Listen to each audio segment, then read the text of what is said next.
Assalamualaikum warahmatullahi wabarakatuh. Bismillahirrahmanirrahim. Alhamdulillahilladzi an'amna bi ni'matil iman wal islam. Asyhadu an la ilaha illallah al-malikul haqqul mubin wa asyhadu anna muhammadar rasulullah as-sadiqul wa'dul amin. Wassalatu wassalamu ala Muhammadin wa ala alihi wa sahbihi wa man ihtada bihadihi ila yaumiddin. An Aisyah radhiyallahu anha qalat kana Rasulullah sallallahu alaihi wasallam idza dakhala al-ashra ahya laila wa aiqadha ahlaha wa shadda mi'zara. Rawahu muttafaqun alaih. Bapak, ibu-ibu, saudara-saudara, adik-adik jamaah sholat isya dan sholat tarawih rahimakumullah. Alhamdulillah wa syukurillah, Allah subhanahu wa ta'ala telah banyak memberikan nikmat kepada kita sampai saat ini, terutama nikmat iman dan nikmat Islam. Puasa sudah malam 25. Mestinya kita ini harus semakin memaksimalkan ibadah kita. Jangan sampai nanti Ramadan ini lewat kita menjadi kecewa karena merasa kita tidak bisa memaksimalkan ibadah kita. Apalagi di 10 hari yang terakhir itu terdapat malam yang dinamakan malam Lailatul Qadar, yang mana khairum min alfi syahri. Orang yang beribadah bertepatan dengan Lailatul Qadar, maka ibadahnya lebih baik dari 1000 bulan. Iktikaf itu seperti apa yang dikatakan oleh Pak Jatmiko tadi, tidak ada dalil yang menunjukkan keutamaan tentang beriktikaf. Tetapi kenyataannya Rasulullah Shallallahu Alaihi Wasallam, seperti hadis yang saya baca di atas tadi, di 10 hari yang terakhir beliau menghidup-hidupkan malam itu. Artinya beliau mengisi malam itu dengan banyak beribadah, bisa tilawatil Quran, bisa taklimul Quran, bisa berzikir, bisa berdoa, dan masih banyak lagi yang dapat dikerjakan di dalam masjid itu. Tidak hanya itu, Rasulullah menyempatkan untuk membangunkan keluarganya, anak dan istrinya. Jadi istri Rasulullah pun itu juga melakukan iktikaf. Tapi iktikafnya di rumah memang paling baik, perempuan memang di rumah iktikafnya. Tapi kalau di masjid bisa sesuai dengan syariat dan menutupi keamanan dari akhwat, ya tidak apa-apa. Sehingga istri-istri Rasulullah itu beriktikaf sampai Rasulullah wafat pun istri-istri beliau tetap melanjutkan kebiasaan iktikaf yang dilakukan oleh Rasulullah. Wasadda mizar,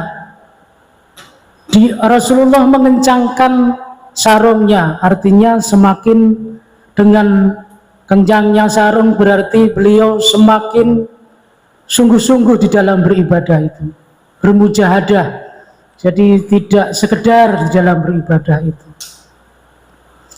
Seperti yang saya katakan tadi, memang iktikaf itu tidak ada keutamaan yang menyebutkan tentang iktikaf itu.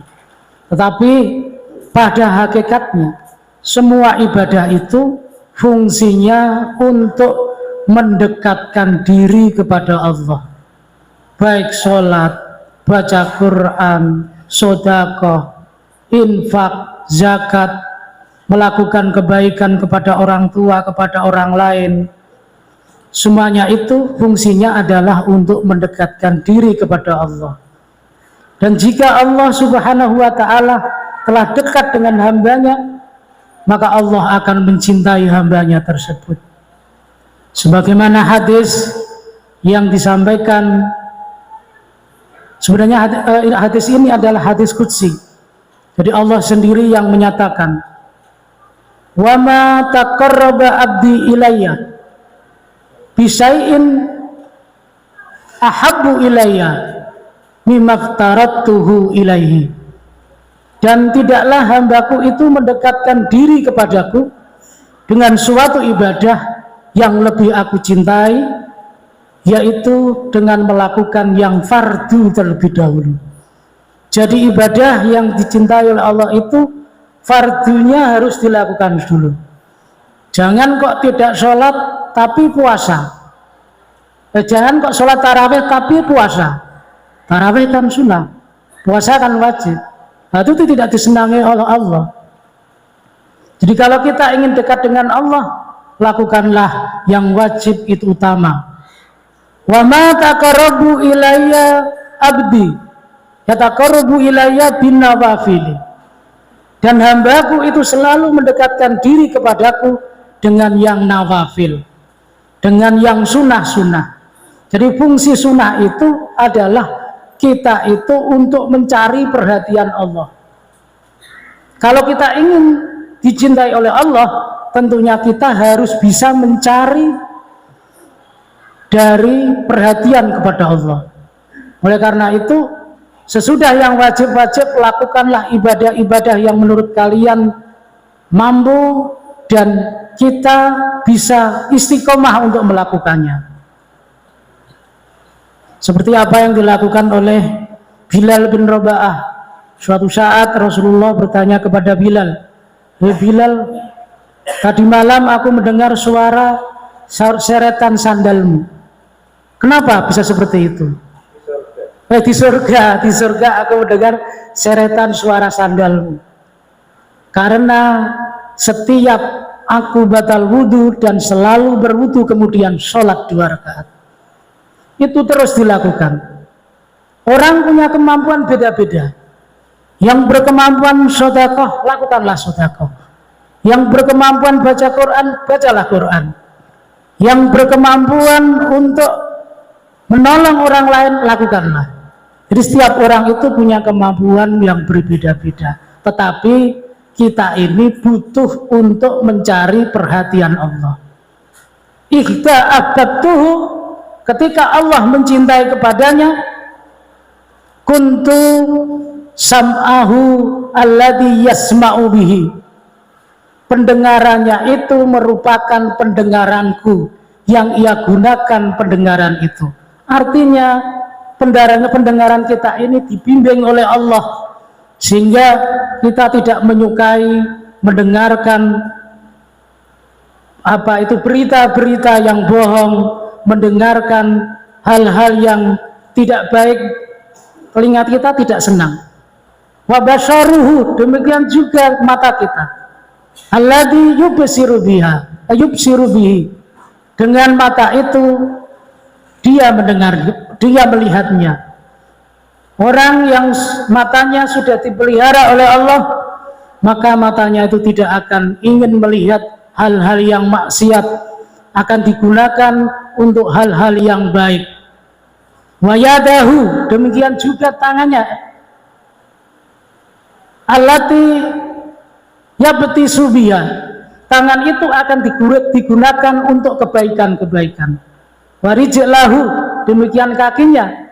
Allati yamshi biha, kaki itu akan digunakan untuk melangkah ke tempat-tempat yang diridhoi Allah. Pergi ke masjid, pergi ke majelis taklim, pergi silaturahim ke saudara, pergi menengok orang tua. Jadi kakinya akan digunakan mengarah kepada kebaikan, tidak untuk kemaksiatan. Itu kalau kaki kita itu sudah dipelihara oleh Allah Subhanahu wa taala.